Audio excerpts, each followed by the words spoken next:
The Galactic Council was a group of powerful alien civilizations that governed the vast reaches of the galaxy. With advanced technology and centuries of experience, they held the fate of countless planets in their hands. Most species in the galaxy followed their rules without question, but there was one world that the Council had always seen as different: Earth. At first, Earth was welcomed into the fold. Humans, with their short lifespan and relatively simple technology, were seen as newcomers, young, eager, and full of potential. The Council allowed Earth to trade resources, learn from other civilizations, and explore the stars. Many species admired humanity's ambition and spirit.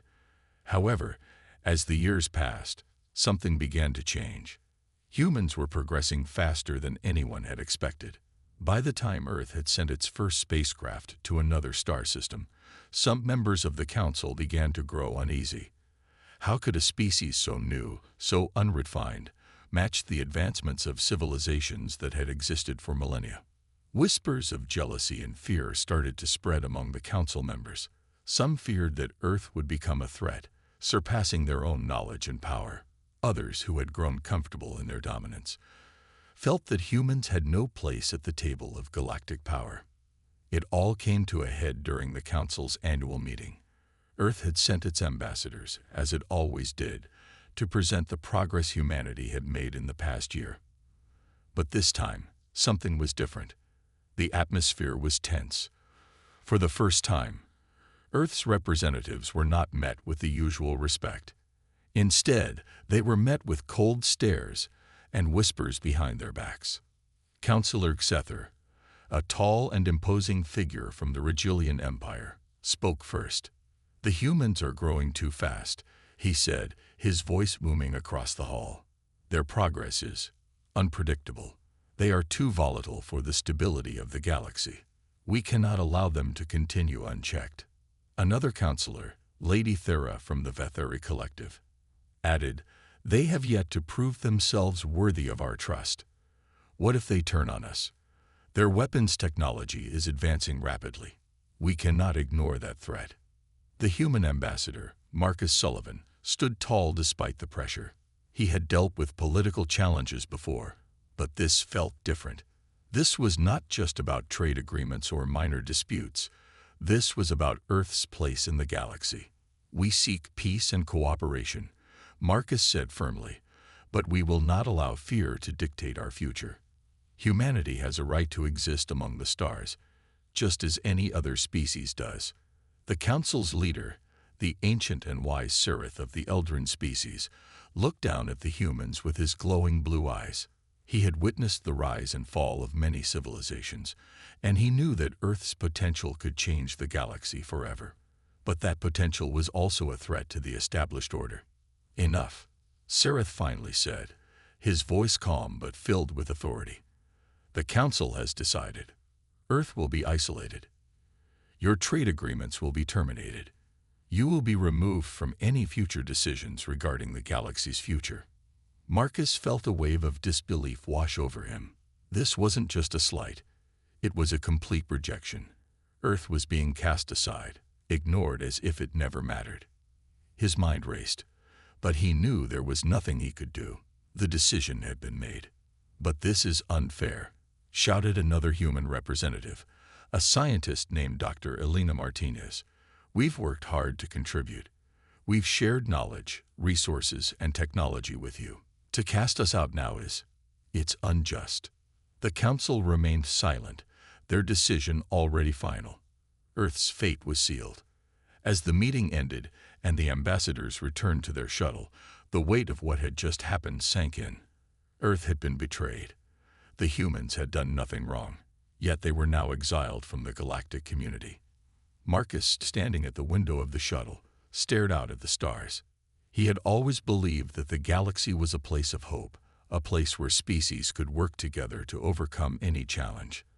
But now, he was unsure of what the future would hold. Back on Earth, the news spread quickly. The people of Earth were stunned by the Council's decision. Many couldn't believe what had happened. They had always seen the Galactic Council as the guardians of peace and order, But now they realized that peace had always been a one-sided arrangement. Humanity had never truly been equal in their eyes. But what the Council didn't realize was that Earth wasn't going to give up that easily. Humanity had always thrived in the face of adversity. They had fought against impossible odds before, and they were not about to back down now. They would show the galaxy that they were not just survivors. They were a force to be reckoned with. And so, as Earth's leaders gathered to discuss their next steps, one thing became clear: this was only the beginning. The Council's betrayal had lit a spark, and humanity was ready to burn brighter than ever before. The news of the Galactic Council's betrayal spread across Earth like wildfire. Cities buzzed with anger, disbelief, and confusion. For days, there were protests in the streets, and debates raged in government halls. Yet, despite the shock and anger, one thing became clear: humans were not going to back down. In the quiet corners of Earth, in labs, offices, and factories, something more powerful than anger began to grow: determination. Humanity had been pushed aside, but they refused to accept defeat. They had always believed in their potential, in their ability to overcome the odds.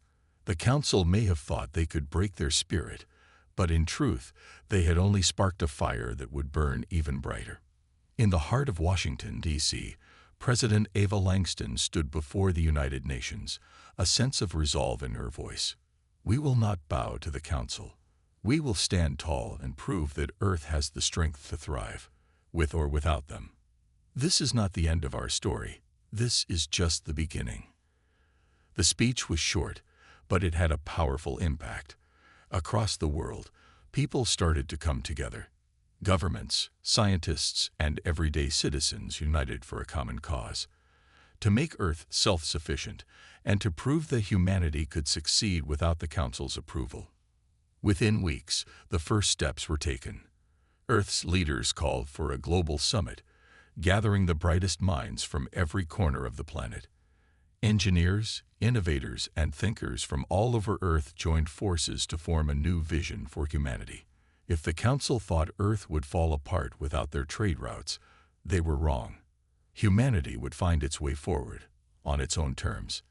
Dr. Elena Martinez, the scientist who had spoken out during the Council meeting, became one of the central figures in the movement. She had always believed that Earth's future lay in harnessing untapped resources from their own planet and the stars beyond. Now, with the Council's rejection, her vision became a reality. The world's top scientists and engineers began collaborating on projects that would enable Earth to extract energy and materials directly from their solar system. The days of depending on other civilizations were over. Earth has the resources, the creativity, and the willpower to become a self-sustaining powerhouse, Dr. Martinez often said to her colleagues as they worked tirelessly on energy projects. "We have the technology. We just need to push the limits of what we know." And push they did. Earth's space agencies, once restricted by the Council's limitations, were now free to pursue their most ambitious goals. Satellites and probes were launched to explore distant moons, asteroids, and planets within their reach. Within months, Earth had developed new technologies that allowed them to extract energy from the gas giants in their solar system and harvest rare minerals from asteroids. The technologies they developed weren't just a step forward, they were leaps. But it wasn't just about technology. Humanity was uniting in a way never seen before. Governments that had once been divided began working together for the common good. Trade between nations, once limited by Council rules, now flourished. Earth was growing stronger, and the people were beginning to believe in themselves once again. In the vast oceans, the fishing industries began developing new methods to use the ocean's depths as an untapped source of resources. On the surface, vast greenhouses were built to grow crops and produce food that could feed Earth's growing population. Every corner of Earth was touched by the spirit of unity, and it was clear that humanity was not just surviving. They were thriving. One of the most significant breakthroughs came when Dr. Martins and her team developed a new form of energy drawn directly from the core of the sun itself. They called it solar fusion energy. It was more efficient and powerful than any energy source known to the galaxy. It would provide clean, unlimited power to humanity, enabling them to become truly self-sufficient. They had done what the Council thought impossible. Humanity had unlocked the key to the stars, and the galaxy would soon learn that Earth was no longer the weak, unpredictable species the Council had thought them to be. Earth was no longer a fledgling species, struggling to survive. They had become a force that would change the course of history. But Earth's leaders knew that this was only the beginning. The Council had made a mistake. They had underestimated humanity. And soon, Earth would make its presence known across the galaxy. They would show the Council and the rest of the galaxy that humanity would not be dismissed. They would not be forgotten. They would rise. As President Langston stood on the steps of the United Nations, watching the world come together, she couldn't help but feel a sense of hope. The journey ahead would be difficult, but for the first time in a long time, she felt sure that humanity could face anything. The stars were no longer out of reach. Earth was ready. The Galactic Council's decision to isolate Earth had been harsh, but it had sparked something unexpected. Over the years, Earth's advancements grew faster and more impressive. What the Council thought would be humanity's downfall became the very thing that would set them apart in the galaxy. As Earth continued to develop, stories began to circulate in the galaxy. Whispers of humanity's rapid progress reached the ears of those in the outer regions of space, far beyond the reach of the Council. Some spoke of Earth's new energy technologies, of the self-sufficient colonies being established on Mars and other moons. Others marveled at the boldness of humanity, who, even after being exiled, had not only survived but flourished. On a distant planet in the Zorath system, a merchant named Kull, who had traded goods with Earth before its exile, listened to these whispers with growing curiosity. He had been skeptical of humanity at first. After all, Earth had only been a small, inexperienced world compared to the ancient civilizations of the Council. But Kull couldn't deny it any longer. There was something special about humanity. "Have you heard?" Kull asked his friend, a Regilian named Taro, one evening at a busy market. "The humans have developed new technology, something beyond anything we've seen. They're even using the sun's core to generate energy. It's remarkable."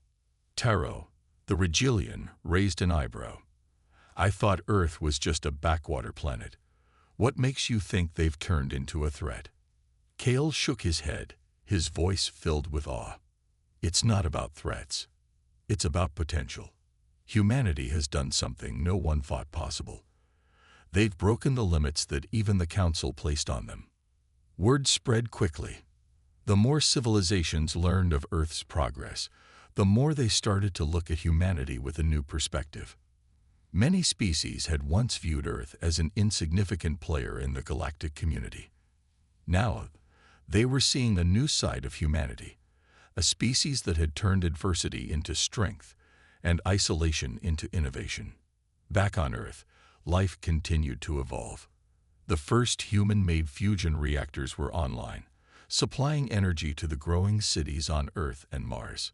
Scientists began exploring the outer reaches of the solar system, sending probes to Jupiter's moons and beyond. The moon base, once a dream, had become a bustling hub of research and industry. Even the most distant colonies in the asteroid belt had become thriving communities. In every corner of Earth, there was a sense of optimism and pride. Humanity had done more than simply survive. They had adapted, grown, and flourished. They were no longer the fledgling species the Council had once dismissed. They were becoming something much greater. The impact of Earth's rise was not only felt by those on Earth, but also by their neighbors. The Otharians, a peaceful species from the Andromeda sector, had been monitoring the situation with interest. For years, they had respected the Galactic Council's authority, but now questioned its fairness. They had seen Earth's spirit, its determination to overcome obstacles, and they were beginning to wonder if the Council's decision had been wrong. "We should not ignore Earth any longer," said Otharian Ambassador Riether, as he sat in a meeting with his fellow leaders. "They have shown that they can stand on their own, even against the greatest of odds." Perhaps it is time to consider them as an equal, not as an outcast. The conversation around the galaxy was shifting. Even in the heart of the council, a few dissenting voices began to rise. Some questioned whether the decision to isolate Earth had been made too hastily. Others wondered if the council had underestimated the resilience of humanity. Yet many still clung to the old ways, unwilling to admit that they might have made a mistake. Meanwhile, Earth's leaders remained focused on their goal. They knew that the council would not change overnight, but they had planted the seeds for a new future. They had proven that humanity could thrive on its own, and they were ready for the next step. They were prepared to show the galaxy that their place among the stars was not a matter of permission, it was their right. President Ava Langston, standing before the United Nations, addressed the growing support from across the galaxy. We have shown that we do not need permission to succeed. The Council may have cast us aside, but we will no longer be ignored. Earth is ready to take its rightful place among the stars. Her words echoed across the planet, and soon they reached the farthest corners of the galaxy. Humanity's message was clear. They were not going to wait for permission. They had the strength, the will, and the technology to carve out their own future. The Council may have dismissed them, but humanity was already taking its first steps towards something far greater. The whispers grew louder. In secret, representatives from various civilizations began to contact Earth, not with demands, but with offers. They saw the potential in humanity, and they wanted to be part of it. It wasn't long before the Council realized that the whispers of Earth's return were no longer just rumors. Earth had become a force in the galaxy, and soon they would have to face the truth. Humanity was back, and they weren't going anywhere. As Earth's influence continued to grow, something else was taking shape behind the scenes, a network of support that extended far beyond the planet itself. Humanity was no longer just a member of the galactic community. They were becoming a force that others could not ignore. More and more species, once loyal to the Galactic Council, were beginning to reach out to Earth, not out of fear, but out of respect. The Otharians, who had once kept a neutral stance, now openly offered assistance. Their advanced technology in medical sciences was shared with Earth's researchers, resulting in breakthroughs in human healthcare. Even the Rigelians, who had been among the first to voice concerns about humanity's potential, started trading resources with Earth in secret. They no longer saw humans as a threat, but as partners in the grander scheme of galactic prosperity. The greatest change, however, came in the form of diplomacy. Representatives from dozens of species arrived on Earth, seeking to open channels of communication. They recognized that humanity had grown stronger, not just in technology, but in spirit. The unity of Earth's people, once fractured, had now become a solid foundation for new alliances and collaborations. President Ava Langston stood on the balcony of the White House, overlooking the busy streets below. There was an energy in the air, a sense of something monumental on the horizon. The world had come together, not just to survive, but to thrive. The diplomatic talks were about to begin, and she knew that Earth was no longer just a spectator in the galaxy. They had become active participants in shaping its future. The first summit took place in New York City, where Earth's top diplomats gathered with representatives from various planets. The meeting wasn't just about trade or technology. It was about forging new relationships. Earth's message was clear. They were no longer a subordinate species waiting for permission to exist. They were here to lead, and they would do so with respect for the diverse cultures of the galaxy. Marcus Sullivan, the same ambassador who had once stood before the Galactic Council, was now a key figure in the talks. He had become a symbol of humanity's resilience and determination. Standing beside President Langston, he addressed the gathered representatives, speaking with confidence and conviction. "We are not here to conquer, nor to demand. We are here to work together," he said, his voice calm but powerful. "Earth has learned that unity is strength, and we believe that together we can build a better future for all of us. A future where no species is cast aside, where every voice is heard." The response was overwhelming. Many of the delegates had heard of humanity's incredible rise, and they were ready to extend a hand in partnership. The Otharians offered to share their medical technology to help cure diseases that had plagued Earth for centuries. The Vetheri Collective, known for their peaceful ways, promised to assist Earth in environmental restoration projects. Even the Retalians, once hesitant, now expressed interest in developing joint space exploration missions. But not everyone was ready to accept Earth's new position in the galaxy. The Galactic Council, still smarting from their earlier decision, watched these developments with growing unease. They had underestimated Earth's ability to rise above the challenges they had faced. They had believed that humanity's defiance would fade, that they would return to their place as subservient members of the galaxy. Now, the Council had to confront the reality that Earth was not just another fledgling species. They were a force that could not be controlled, and they had made it clear that they would not be intimidated. Sereth, the Council's leader, sat in his chambers, deep in thought. The galaxy was changing faster than he had anticipated. Earth's rapid rise had shaken the foundations of the Council, and their power seemed less certain than it had before. Sereth had witnessed the rise and fall of countless civilizations, but humanity was different. They had an undeniable drive, an energy that made them unpredictable. "This cannot continue," Sereth murmured to himself. "If Earth's influence grows any further, the Council's authority will be questioned, perhaps even dismantled. We must act." But the Council's power was not what it once was.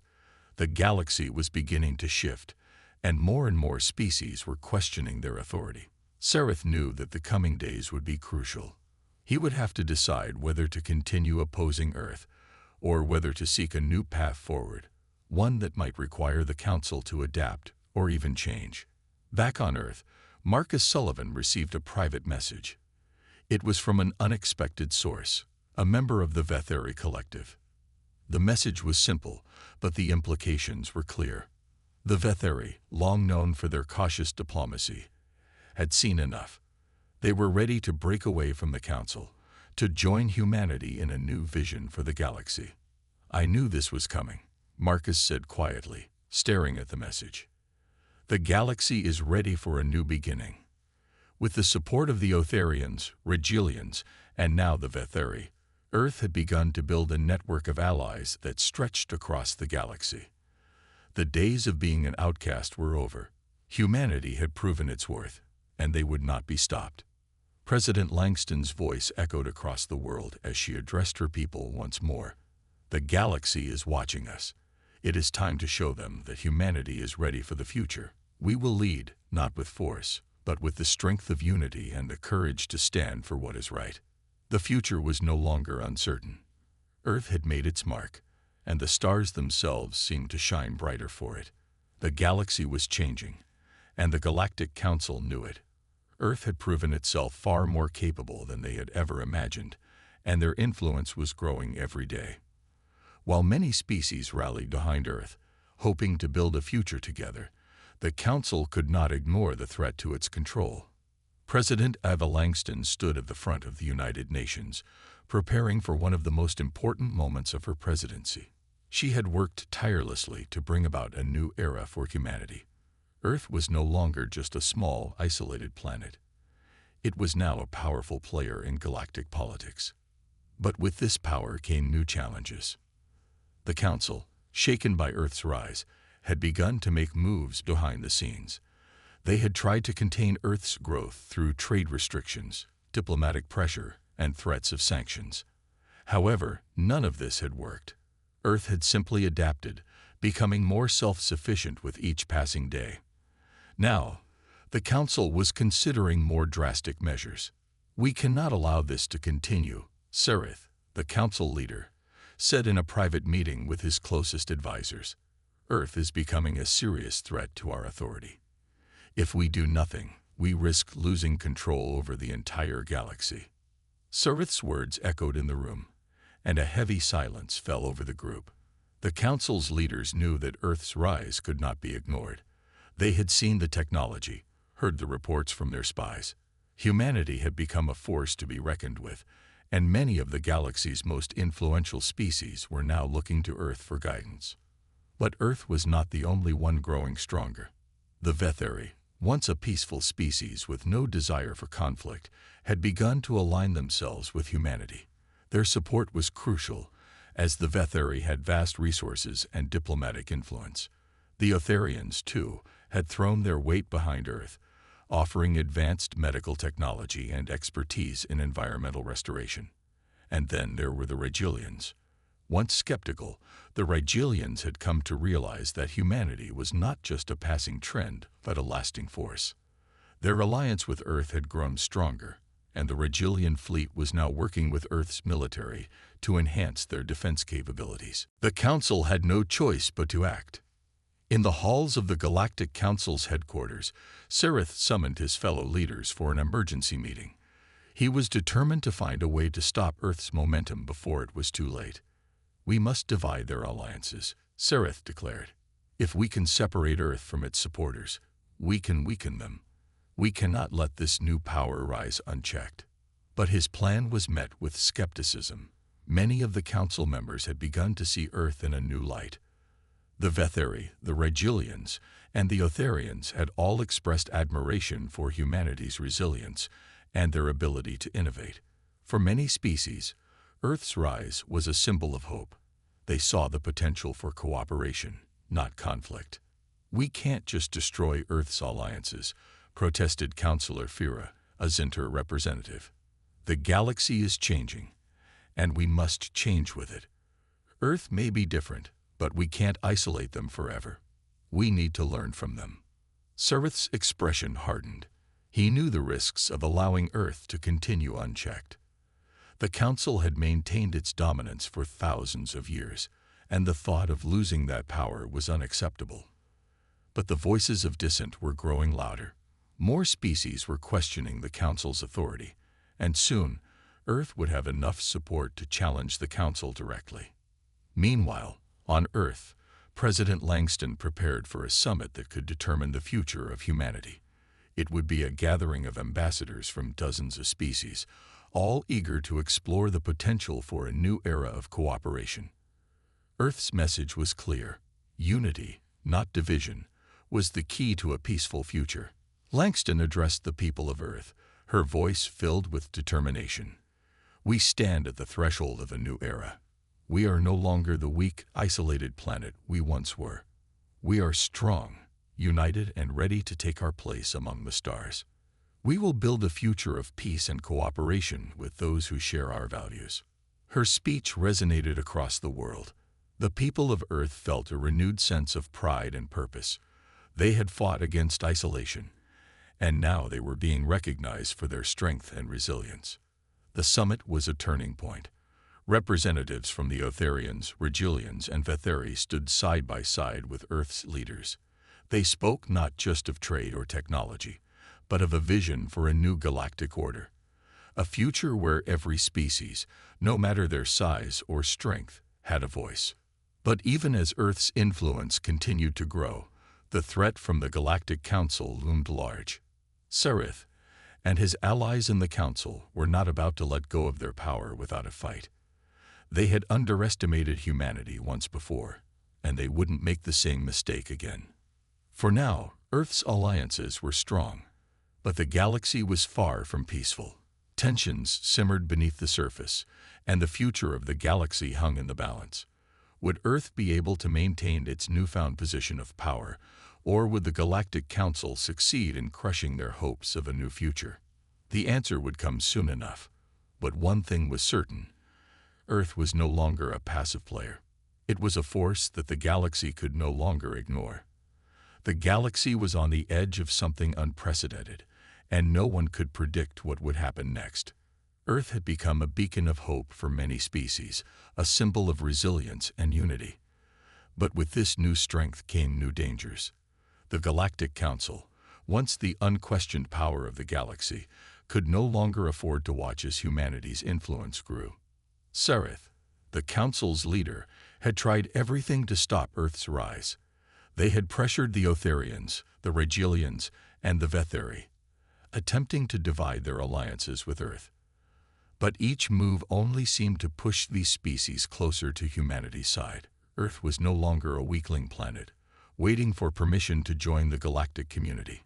It had proven itself to be a powerful player in galactic politics. Now, the Council was desperate. They had decided that it was time to act directly. Earth had made it clear that it would not be intimidated, but they had underestimated the strength of the Council's resolve. Sereth was preparing to gather an army, an alliance of forces that would be sent to Earth to ensure its influence was brought to an end. As the Council's ships assembled in the outer reaches of the galaxy, Earth's leaders were busy with their own preparations. President Ava Langston had always believed that diplomacy would be the key to securing peace, but even she knew that a confrontation was inevitable. The time for negotiation had passed. Earth needed to be ready for whatever was coming. Langston stood in her office, staring out at the bustling city below. It had been years since humanity had been thrust into the spotlight of galactic politics, but now it felt like the galaxy itself was holding its breath. The Council's fleet was already in motion, and it was only a matter of time before they arrived at Earth's borders. But Langston was not afraid. She had always known that Earth would face resistance, and she had prepared for this moment. Her military commanders had worked tirelessly, building a fleet capable of defending Earth against any threat. The time for passive diplomacy was over. Earth was no longer a planet to be pushed around. It was a force, and the Council would soon learn that. Meanwhile, Marcus Sullivan, Earth's most experienced diplomat, had returned to his role as the galaxy's top ambassador. He had a plan, a daring plan, that might just change the course of the galaxy's future. "I've been in enough negotiations to know when words won't work," Marcus said, standing with Langston in her office. "The Council is not interested in peace. They only understand power." Langston nodded, her mind working through the possibilities. "We can't afford to go to war. But we also can't let them dictate our future. We need to show them that Earth will not bow down." Marcus smiled, a glint of determination in his eyes. "Exactly. We need to be ready to defend our people, but we also need to send a message. The galaxy is not just the Council's to control. Earth's time has come." The two of them, along with their military commanders, finalized the strategy that would hopefully turn the tide in their favor. Earth's fleet was already moving to intercept the Council's ships before they could reach Earth's atmosphere. But the real power would come from Earth's alliances. With the Otharians, Regilians, and Vitheri at their side, Earth would not be alone. The stage was set, and it was clear that this would be a battle not just for Earth's survival, but for the future of the entire galaxy. The Council could no longer afford to ignore Earth, and humanity was ready to face whatever came next. As the Council's fleet approached, Marcus stood on the bridge of Earth's flagship, staring out into the cold vastness of space. The tension in the air was palpable. Every ship, every soldier, was ready. The fate of the galaxy was about to be decided. Langston's voice came over the comms, steady and clear. "This is our moment. The galaxy is watching, and we will show them who we are." The Council's ships were now within range, their immense shadows looming over Earth's defenses. The moment of truth had arrived. Then, without warning, a message came through. It was from the Regilian fleet, acting as a liaison between Earth and the Council. The message was short, but its meaning was clear. The Regilians had convinced a portion of the Council to reconsider their approach. There were now factions within the Council itself, some who believed that peace with Earth was possible, and others who were still determined to crush humanity's rising power. It was a turning point. "Maybe we don't have to fight," Marcus said, his voice tinged with hope. "Perhaps we can negotiate one last time." But Langston, ever the pragmatist, shook her head. "We will never give up our sovereignty. We will stand firm. The galaxy must understand that Earth will never be a puppet again." The battle lines were drawn. The Council had underestimated humanity's resolve, but they were now realizing that Earth would not be easily swayed. The galaxy had been divided, and now the final confrontation was approaching. Would Earth stand victorious, Or would the Council's forces overpower them? Only time would tell, but one thing was certain. Earth had proven itself to be a force to be reckoned with, and the galaxy would never be the same again. The final moment had arrived. The tension in space was almost unbearable as Earth's fleet and the Council's forces faced each other. The vast void of space stretched between them, cold and silent. But beneath that silence was a storm of emotions. On Earth, the people waited, watching the skies with a mixture of hope and fear. Would their leaders succeed? Or would the galaxy's ancient powers crush their dreams of peace and independence? President Ava Langston stood on the bridge of Earth's flagship, her gaze fixed on the view ahead. The Council's fleet loomed large in the distance, but she didn't flinch. She had prepared for this moment her entire life. And now, more than ever, Earth had to prove its strength. Her voice came over the intercom to the entire fleet. Today, we stand not just for Earth, but for the future of the galaxy. We've shown that we will not bow down, that we will fight for what we believe in. We will stand together, united. The crew on the bridge responded with a roar of approval. They were ready. The ships, equipped with advanced weaponry and technology developed by Earth's allies, were prepared for whatever the Council threw at them. Marcus Sullivan, Earth's chief diplomat, stood beside Langston, his mind racing. The Rigelians, Otharians, and Vetheri had given their support, but they were still waiting. Would they be able to sway enough members of the Galactic Council to avoid all-out war? There's still a chance for peace, Marcus said, glancing at Langston. We've worked so hard to build these alliances. I don't want to see them fall apart because of a single confrontation. Langston nodded, her face serious. We've done everything we can, but peace requires both sides to want it. The Council isn't going to back down easily, and neither are we. At that moment, a transmission came through. It was from the Rigelian fleet, who had managed to establish communication with the Council's leaders. Their message was clear. There were those within the Council who were willing to talk, but there were others who were determined to make Earth submit. The galaxy was divided, and now it was up to the leaders of Earth to decide which path they would take. We cannot allow the Council to divide us, Langston said, her resolve firm. This is not just about Earth. This is about every species who believes in freedom, in cooperation. We cannot let them decide our fate. As the Council's fleet approached, Earth's military commanders prepared for battle. They had trained for this moment, and they would not hesitate. But even as the ships took their positions, a new hope began to stir. What if they could end this without bloodshed? The message from the Rigelians gave them a slim hope, a chance to avoid a war that could devastate the entire galaxy. But time was running out. Suddenly, the view screens flashed with a new message, a call to all ships in the vicinity. It was from the Council. A voice echoed over the communication channels. This is Counselor Sereth. The voice said, calm but stern. Earth's actions have been a threat to galactic peace, but after much discussion and debate, a decision has been made. We will not continue down a path of destruction. We offer Earth a seat at the table, a chance to help shape the future of the galaxy. Langston's heart skipped a beat. The message was unexpected, but the words were clear. The Council had extended an olive branch. Could this be the beginning of something new?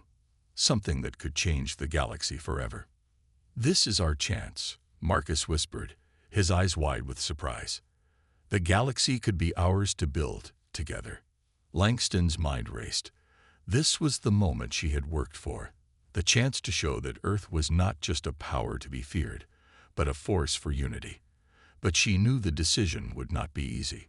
Some members of the Council might never accept Earth's rise to power. There would still be those who resisted. But for now, Earth had proven its worth, and that alone could change everything. Prepare for a new beginning, Langston said, her voice steady as she addressed the fleet. This is not the end. It is the beginning of a new chapter for all of us. The Council had offered peace, but it came with a challenge. Earth would have to earn its place at the table, and that meant working with those who had once been its enemies. There was no going back. The galaxy had changed, and Earth would be a part of it, whether the Council liked it or not. As the message from Seraph ended, the silence in space was broken. The Council's ships slowly began to retreat, their leaders now considering the offer that had been made. Earth had stood firm, had proven its strength, and had earned the respect of the galaxy. But the journey was far from over. The future was uncertain, and the path ahead would be filled with challenges. Yet, for the first time in history, Earth had the chance to lead, not through war, but through unity. The stars stretched out before them, and as Langston looked out at the vast expanse, she knew that humanity's place among them was no longer in question. Earth had fought for its future, and now it would shape the future of the galaxy. The new era had begun.